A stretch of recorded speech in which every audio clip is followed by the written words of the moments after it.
2025 has been a massive year for U.S. President Donald Trump. Live proudly, we will dream boldly, and nothing will stand in our way because we are Americans. The future is ours, and our golden age has just begun. Since his inauguration in January, Donald Trump has reshaped how presidents engage with issues both within and outside of the United States. For more on how year one of Trump's second term has taken shape, we are joined from Washington by CTV News political analyst Eric Ham. Good morning to you. Good morning. There's so much to get to. So before we dive into the issues, what stands out to you the most about Donald Trump's second term so far? Well, just how chaotic and upending it has been. And of course, many of those checks and balances that have been a hallmark of American democracy, they are going away and going away pretty rapidly, which is why I think Donald Trump's approval rating right now is the lowest it's been for any U.S. president in history. Okay, so let's dive into some of the issues. So let's begin with the U.S. president's immigration crackdown. We know since January, the Trump administration launched ICE raids right across the country. He's also used the Alien Enemies Act to deport immigrants without due process. Where could Donald Trump take his immigration agenda next? Well, we've already seen the president move much of federal and national guards into cities across the country, things and moves that many would not have dreamed possible, where you have such a militarization on U.S. city streets of its own military. And I think we could actually see an expansion of that heading into 2026. Already, we're seeing a much more aggressive stance by the administration on immigration, particularly in light of the latest mass shooting that took place at Brown University, as well as the shooting that took place here right before the Thanksgiving holiday that was only steps away from the White House. And so I think what we're seeing now from President Donald Trump is, while even much of his base is beginning to push back on the aggressive ICE efforts, still what we're seeing here is the president and his administration is moving full speed ahead with even more, not less,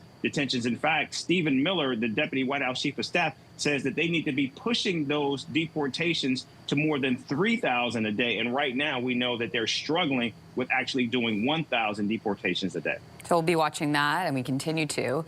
I also want to ask you about this, because while campaigning for president, Donald Trump committed to releasing the Jeffrey Epstein files.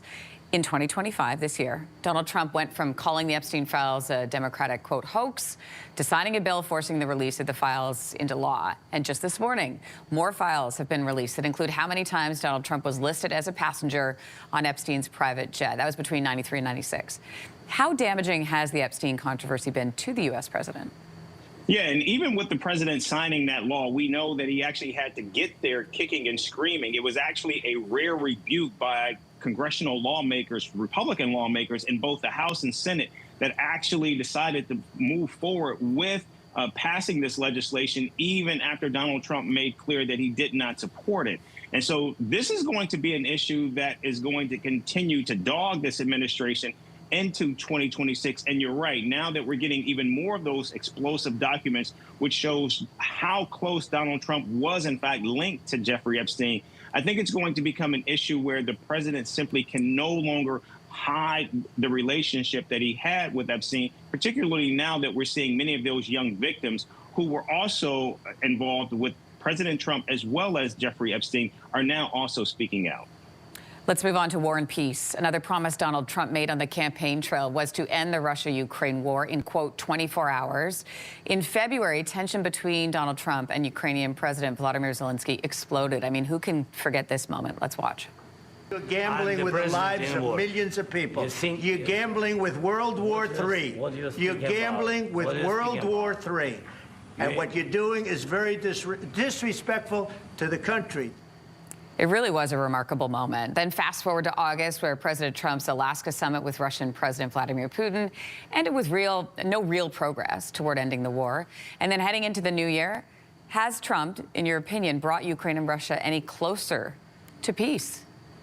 No, and now it looks as though the United States is on the precipice of another war in its own backyard with Venezuela, as we continue to see more oil seizures by the United States and a more aggressive approach with militarization in the Caribbean and Pacific. But as it relates to Ukraine, This has been a situation that has vexed the president because we know that he has actually gone back and forth between attempting to bully and cajole both Putin and Zelensky to actually strike an agreement on peace. But nevertheless, the president simply has not been able to get there.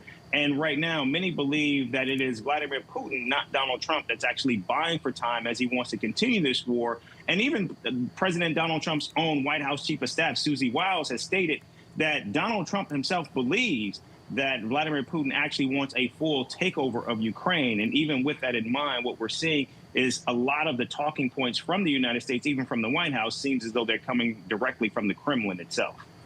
So Donald Trump did broker a peace agreement, we know that, between Israel and Hamas in October.